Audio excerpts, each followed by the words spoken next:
How many of you guys like spicy food? And those of you who are Mexican inside the class, how many of you guys have tapatio sauce in your pantry?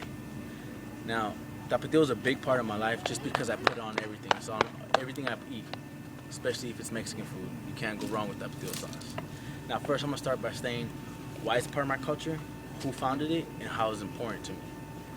Now, it was founded in 1971 by some guy named Jose Luis. Now, he's a Mexican American who was at the bottom of the barrel, basically.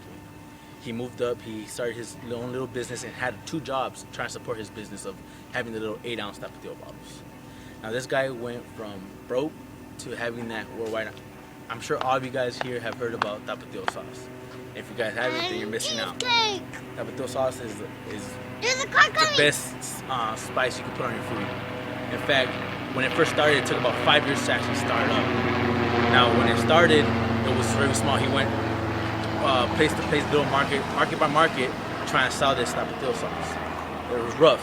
He was going bankrupt. Everyone told him to give up and not do it, and just find a better job to support his family.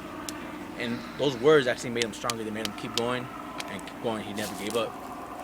Now, Jose Luis, he had to get another job, so this is now his 3rd job to fund his business. Now, after the 5 years, there was a booming in the business.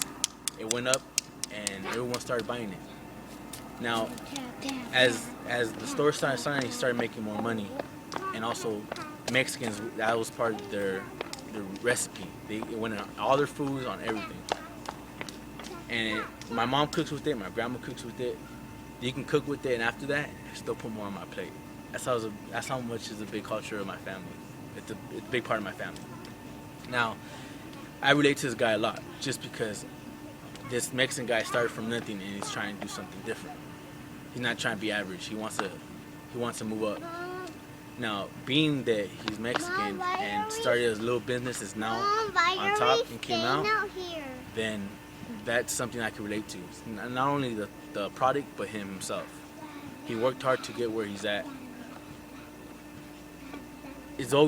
Tapatio sauce has always been a part of my life since I can remember, since I was little.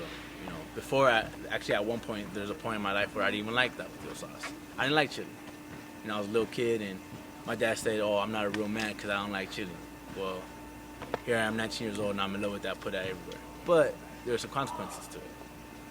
When I was little, I would get in trouble, and they would punish me by putting chili in my mouth. Now, if you can imagine the pain, the burning in my mouth was enough, I actually grew to like it. I got used to it, and I like chili, and it's a big part of my culture and my life.